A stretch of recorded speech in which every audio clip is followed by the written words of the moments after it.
what I'm saying? That's right. It is Sunday night. That's right. This is how we do it each and every Sunday night. Yeah. MK and Shortee Blitz and MK. And today's a very, very special show. There's not that many times that we can say legend.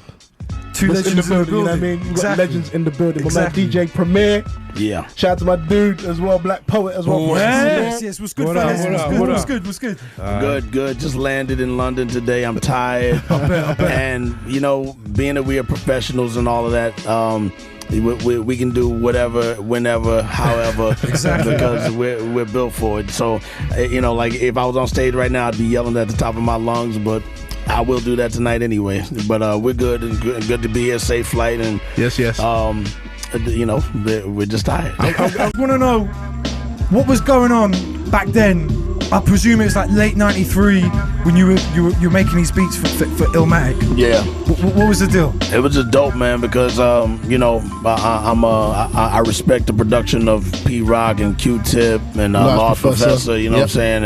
And big shout out to LES. We didn't know him. I didn't know him at the time, okay. but you know, come on, Tip, Pete. All of us came in the same '90s era with Gangstar, so it was just like we were all competitive with each other all the time. You know How what I'm competitive was it? Because I heard a story that you actually went back into the lab to redo some stuff. Is that true? The original Represent, which actually appears on my Beats That Collected Dust instrumental album, that was the original version, which, you know, same vocals. But one day Nas was, I was at the World Is Yours session. I was at the Life's a Bitch session with AZ and Nas's father, and then I was also at the session for One Love.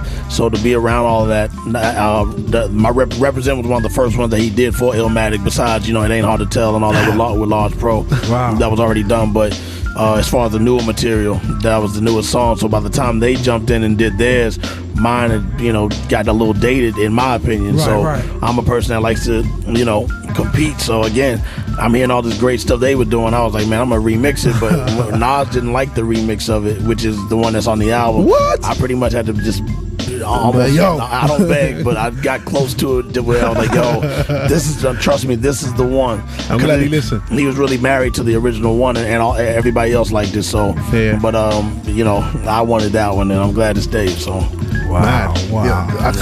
Kicking the door. Yep. He's talking about certain people on that joint. Yeah.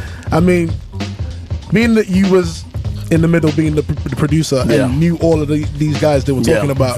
He was talking about J. Rue and Afu. And Afu. He wasn't talking about Nas though?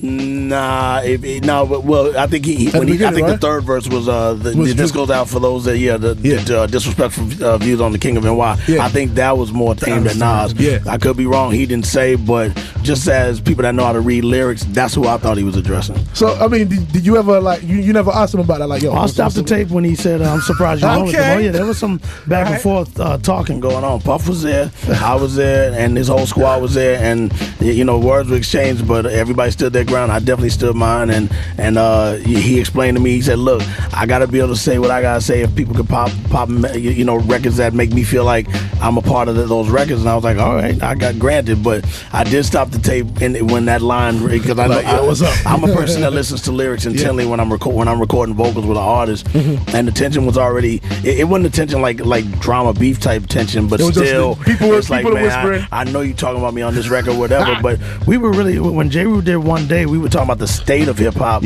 how it looked in our eyes at that point, and it didn't look good. It was like, yo, what's up with the shiny stuff? And this is getting more play now, and all of a sudden, you know, everything's getting softer on the radio.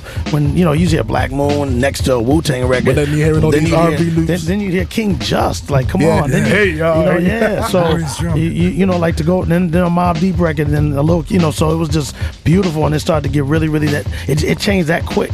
So we were talking about the state of it. Everybody's changing their gear from b-boy clothes to Versace and all of that.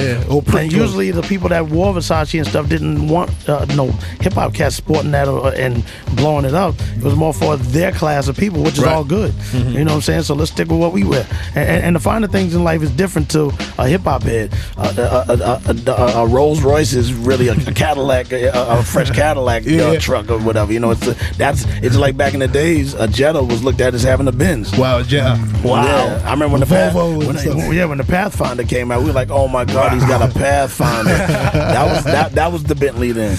And even though it's gone up to those stages, those are still like cars I would never want to have. You know, like That ain't me. Yeah. Nah. Not with the pretty. Even if I can afford to buy 10 of them, I know that's not me, so I'm not gonna do it. What have you got now? Because I remember back in the day, we always used to hear stories of you'd make your beats, go D&D, and then go to the truck. The MVP, yeah, I missed that old thing. It got stolen on Rikers Island. I was going to visit a friend in jail. Yeah, exactly. Wow.